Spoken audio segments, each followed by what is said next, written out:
Someone handed me a paper plate with a scoop of lukewarm mac and cheese, pointed to a folding chair next to an overflowing trash can, and said, "Here, this is the sponsor seat. I swear to God." I thought they were joking. I laughed. Out loud. Right up until I realized they weren't. That was actually my assigned spot.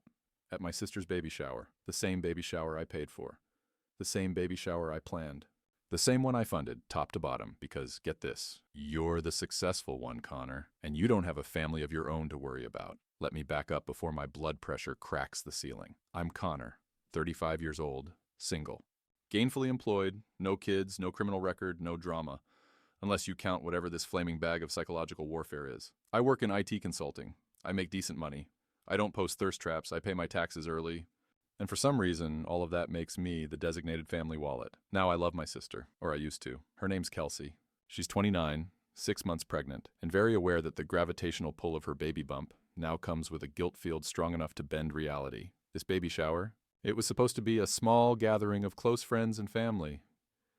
That's how she sold it to me 2 months ago when she called me at 11 p.m., crying over pastel Pinterest boards and saying her husband, Brady, had just lost his job again. "Just a little help, Connor," she sniffled. "You know how much this means to me." Fast forward to Saturday. There's a professional photographer. Custom balloon arch. A live harpist. I paid for a harpist. Why? Because harp means harmony, and we want the baby to feel welcome into a peaceful world. That's what my mom said, with a straight face, while she handed me an invoice for $375. I covered the venue, the catering, the cake, the decorations, the party favors, and the 10,000 biodegradable confetti pieces shaped like little onesies. I even bought Kelsey that insane glider chair she wanted. $800. Apparently it reclines silently, which is crucial for breastfeeding and tranquility or whatever. Cool. I've been sitting on the same IKEA couch since college. And yet, despite all that, when I walked into the venue, no one said hi to me. No one offered me a drink. My name wasn't on any of the little pastel place cards. There was a table labeled Immediate Family and another labeled Friends of the Baby. I checked. I wasn't listed under either. I was put in a mismatched folding chair next to the trash. Not metaphorically.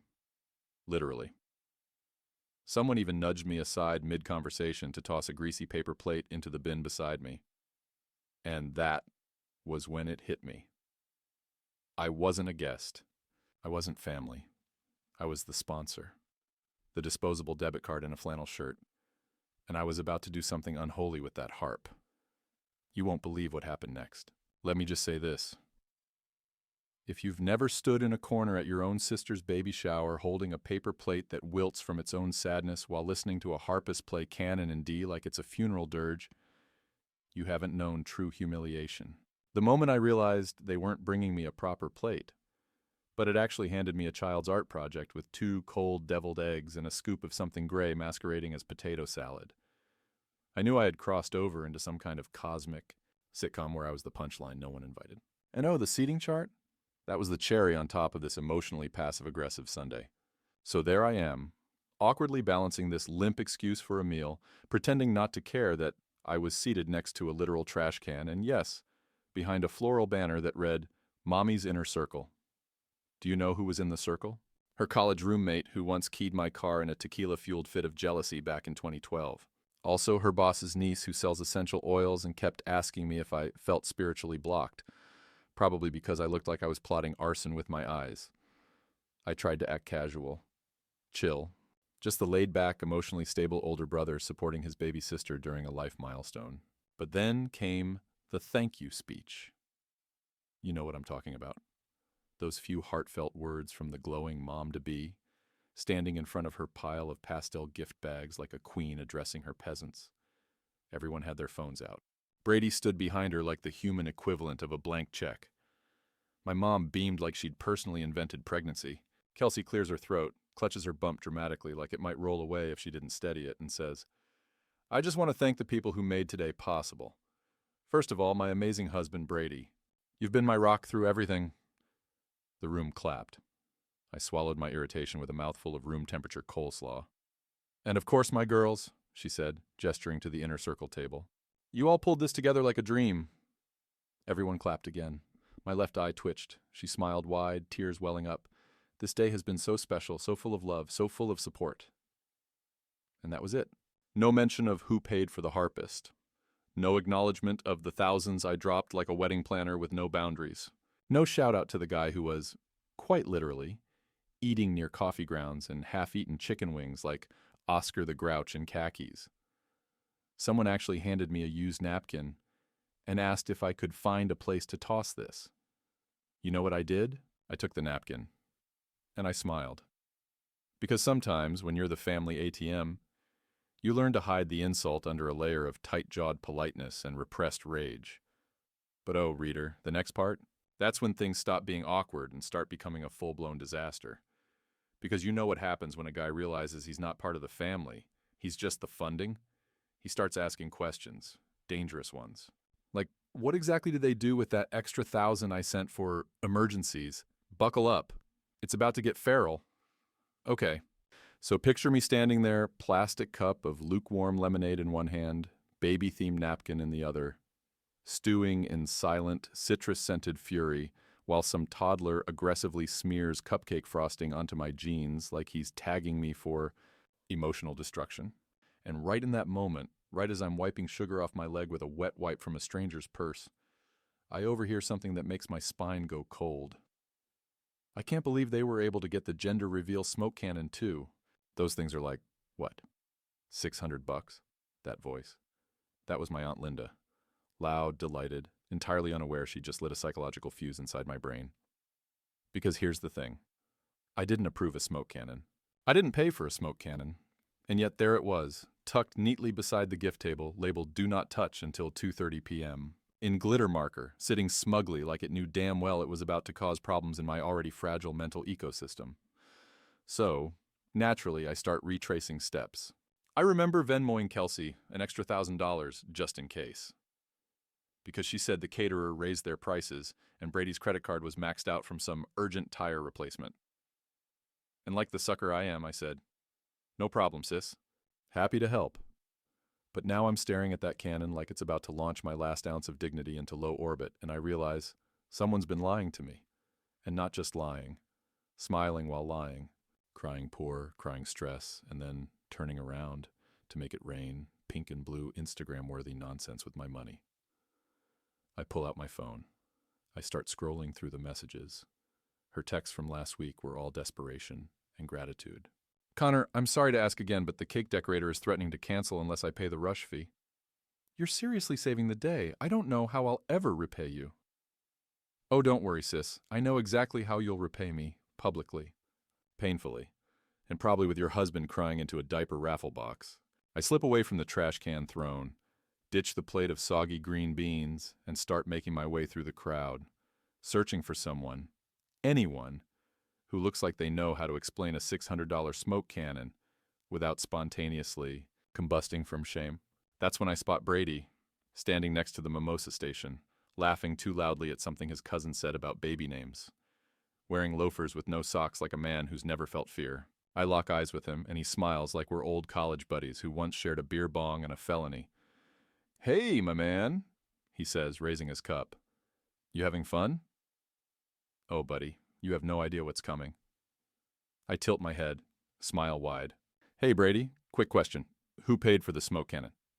His smile falters, just a flicker. Just enough to know he didn't expect me to ask. What? Oh, that?" It was a surprise from the girls. "The girls," I repeat, nodding slowly. "The same girls who Venmo'd me last week asking for extra decor funds?" Silence. The harpist hits a high note. Somewhere, a balloon pops. And then Brady, sweet dumb Brady, chuckles nervously and says, "Come on, man, it's a baby shower. Don't make it weird." Oh, it's about to get so weird. Because the cannon's scheduled for 2:30 p.m. and I'm about to hijack it. You ever seen a gender reveal turn into a breakdown reveal? Stay tuned.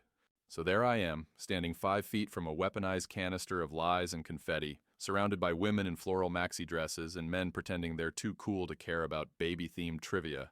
And somewhere deep in my soul, a voice whispers, "Do it." The voice sounds suspiciously like every petty instinct I've buried since my family first realized I had a decent credit score, and a hard time saying no. I step closer to the cannon. It's massive. Like, is this even legal to operate without a permit? Massive. The label says Premium Dual Color Smoke FX, Caution Loud Discharge. Just like Brady at family dinners, I guess. I take out my phone and open the group chat Kelsey made for shower coordination. There it is. Message from 3 days ago. Kelsey. Smoke cannon reveal is at 2:30 p.m. sharp. Brady's going to twist the handle when I say, now no peeking. No peeking, huh? I peek. Look, I wasn't trying to go full Homeland Security, but I had to know. I crouch down next to the cannon like I'm admiring the craftsmanship, and I spot the tiny safety tab near the nozzle. Flip it open. Inside, the cartridge, clearly labeled pink. My jaw clenches so hard it could crack granite. Now you might be wondering, why does this matter, Connor? Why does it matter that it's pink? Because last week I got a call from my mother, sobbing so hard I thought someone had died. Turned out she was crying because she already knew it was a girl, and Kelsey hadn't told her first. I had to find out from Kelsey's friend Marla, who saw the ultrasound photo in her Instagram drafts. Can you believe that? Yes, Mom, I can, but that's the point. If Marla knew, and the girls knew, and the group chat knew, then why was I told they didn't know yet? Why was I told they needed emergency gender test results, shipping fees covered? Why did I Venmo Brady $85 last Tuesday for lab courier services? Because this isn't just a gender reveal, it's a grift reveal. They knew the gender for weeks. They planned this whole explosion of pink fluff like it was an Oscar-worthy surprise. Meanwhile, I was out here funding it like a clown in khakis, being gaslit about urgent medical bills that turned out to be specialty gender smoke. I stand up, brushing off my jeans, mind racing, heart thumping with the kind of quiet rage that only accountants and betrayed older siblings truly understand. The crowd starts to gather. Phone's up. Kelsey's at the center, hands on her bump, glowing like she invented reproduction. Brady's got the cannon. Kelsey, he says with that dumb, toothy grin. Are you ready to find out? She giggles. Let's do this. 3, 2. I step forward and raise my hand. Hold on a second. Dozens of heads swivel toward me like I just pulled the fire alarm in church. Brady freezes, hand on the handle. Kelsey's smile falters. Connor, what are you doing? I walk right into the middle of the pastel battlefield. Just wanted to say a few words before the big moment. You know, since I helped make this day happen. A murmur runs through the crowd. My mom squints like she's trying to remember whether I'm allowed to speak in public. Brady shifts. Dude, maybe... No, I say, louder now. I'll be quick. I look out at the sea of guests, all waiting for pink clouds and Instagram captions, and I smile. Because the only thing better than a surprise gender reveal is a surprise budget reveal. You won't believe what I told them next. I just think, I say, nice and loud, like a TED Talk with malice, that before we blast pink powder into the air like some kind of unicorn war crime, maybe we should talk about who actually paid for this little miracle moment. Silence. You ever hear the sound of a harpist slowly stopping mid-song because she senses drama and doesn't want to be involved? Because I have. It sounds a lot like shame, like awkward guilt in C major. I turn to Kelsey, who's still frozen in her "is this happening" face. Kels, I just want to make sure I understand. This is a reveal, right? As in, you don't know what you're having? She blinks. Well, yeah. I mean, not technically. I hold up my phone. Because according to Marla's Instagram drafts, and I only know this because Mom told me in tears, you knew it was a girl 2 weeks ago. Gasps. Actual gasps. From adults. Kelsey's face goes sheet white. Brady shifts uncomfortably like a guy whose only plan was smile and twist. But that's fine, I continue. People plan reveals all the time, even when they know. It's a party, I get it. The thing I'm confused about is the part where you texted me saying you didn't know, and that the lab had lost your results, and that you needed me to pay $85 to resend the test overnight. More gasps. A kid drops a cake pop. I scroll quickly, then hold up my phone. And here's the Venmo for it. Brady, your note literally says for emergency lab courier, LOL. My mom steps forward, whisper hissing like I've just pulled down the church projector. Connor, this isn't the time. No, Mom, I think it's exactly the time because I didn't just pay for the lab results. I paid for the venue, the cake, the harpist, the food, The mimosa bar, the decorations, the fake rose wall, the welcome sign with the ultrasound photo printed on canvas, and the deluxe photo booth that no one has thanked me for using. You remember that, right? Or am I just an anonymous corporate sponsor now? Brady tries to chuckle. Bro, you said you wanted to help. I do. But help doesn't mean cover everything while being treated like the butler from a sitcom no one's watching anymore. Help doesn't mean sitting by the trash can on a folding chair eating off a paper plate while people make jokes about the sponsor finally showing up. Kelsey's voice finally cracks through. Connor, you're embarrassing everyone. No, I say, calm now. I'm telling the truth. That's different. She crosses her arms. You didn't have to pay for any of this. No one forced you. I smile, but there's no warmth in it. No.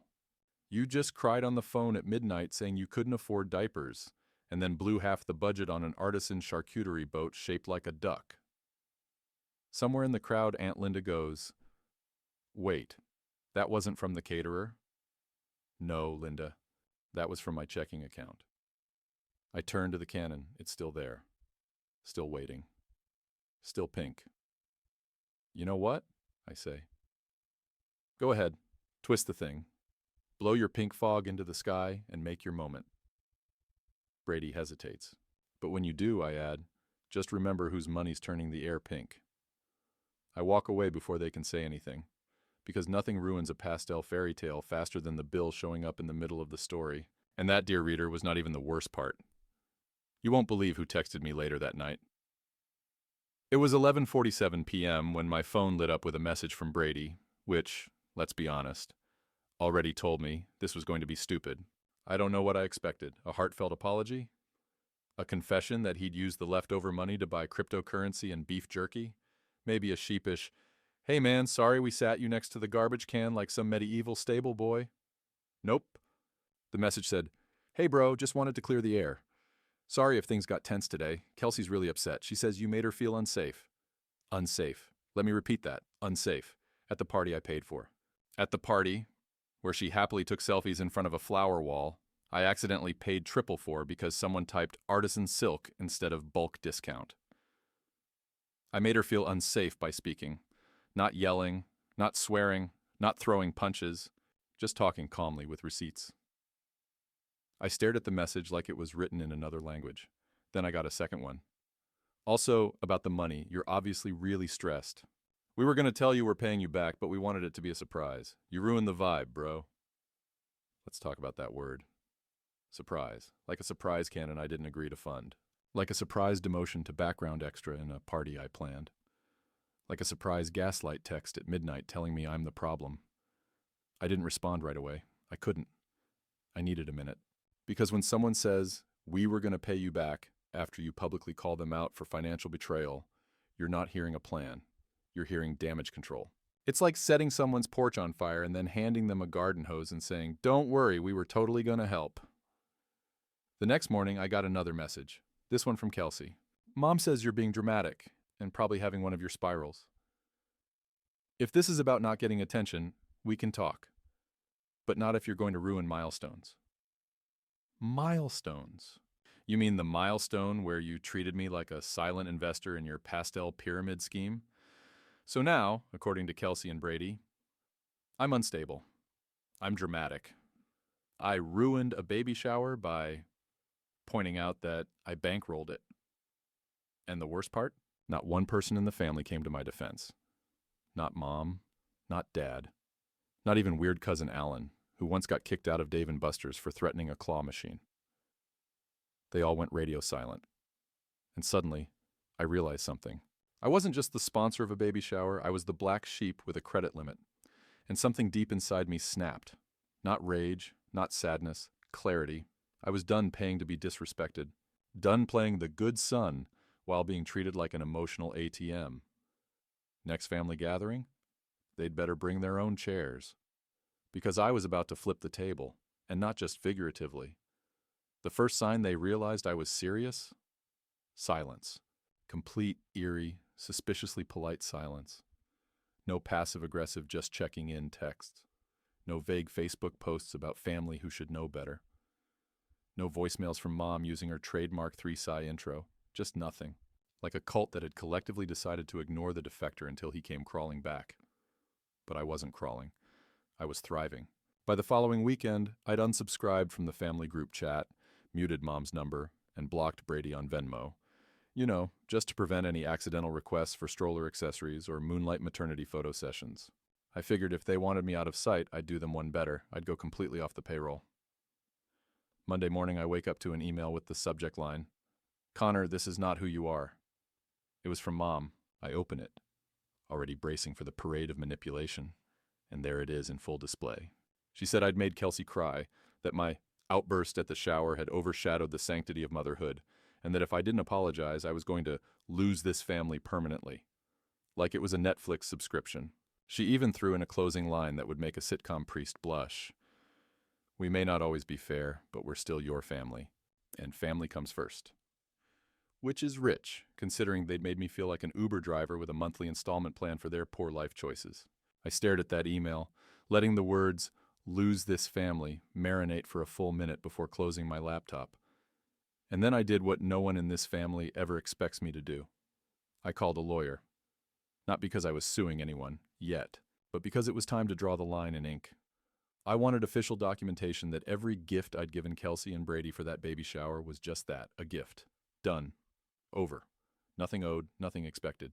That way, when they inevitably came back trying to renegotiate their tab like emotionally manipulative loan sharks, I'd have paperwork that said, no refunds, no repeats, no family-funded second acts. And that's when things escalated. A few days later, I get a call from my cousin Jenna. She's one of the few relatives who hasn't picked a side in this Cold War. She keeps it real. She says, "Connor, I thought you should know. Kelsey posted something." I log into Instagram with the morbid curiosity of a man checking the weather before walking into a hurricane. And there it is, a photo of her and Brady posing in front of that same pink smoke cannon, captioned, "Even when others try to steal your joy, you rise. Grateful for our true supporters. You know who you are." My name wasn't tagged. But neither was the florist, the caterer, the photographer, or the harpist. Just Brady. Just the bump. Just the perfectly curated lie. That was the final straw. Because if they wanted to rewrite history, I was ready to publish the director's cut. And trust me, it had bonus footage. I didn't plan on posting anything. Really, I didn't. I was going to be the bigger person, walk away, maybe throw my phone in a lake and pretend I was born an only child. But then I got tagged. Not in a post. In a comment. On that post. A distant cousin from Florida I haven't seen since Y2K wrote, "Didn't Connor pay for all this? Thought he helped out big time?" And Kelsey replied. She actually replied, "He gave a little, but we handled the important stuff ourselves. He made it about him, not the baby. Gave a little." I spent more on that party than I did on my last vacation. I could have gone to Greece. I could have gotten a new couch. I could have paid a therapist to explain why I keep letting this family treat me like a clearance rack ATM, but no. I bought a Harpist and 12 varieties of hummus instead. So I snapped. Not with rage, not with threats, with receipts. I posted a single screenshot carousel, no captions, no hashtags. Just 8 crystal clear Venmo payments, a florist invoice with my name and billing info, and the original text from Kelsey asking me to, "Please not tell anyone how much you're covering. Brady wants it to seem like he contributed more." The internet doesn't need embellishments when you have documentation. Within an hour, the post had comments. Within 2 hours, people were sharing it. By the end of the day, I'd received 17 private messages. 9 were from mutual friends thanking me for finally exposing the nonsense. 3 were from relatives trying to play both sides. The rest, family, furious, defensive, panicked. Kelsey texted me in all caps. "Why would you do this?" I replied, "I just wanted to help. You're the one who made it ugly." Brady called me. I didn't answer. Mom left a voicemail so long my phone stopped recording halfway through. I still didn't answer. Instead, I called the lawyer back and told him to draft a polite but airtight notice. I'd no longer be contributing to family events, gift pools, or emergency fundraisers unless a formal agreement was in place. Not out of spite, out of peace, out of preservation. Out of finally waking up. That night I sat on my busted IKEA couch, heated up some leftover takeout, and watched a rerun of some trashy reality show while the world burned gently in the distance. I wasn't angry anymore. I wasn't heartbroken. I was free. And for the first time in a long, long time, I didn't feel like the family disappointment. I felt like the only one in the room who'd finally read the fine print. Let them plan their next baby shower without me. Let them decorate with lies and confetti and think that silence equals grace. Because I may have been the sponsor, but I was never part of the celebration, and I never will be again.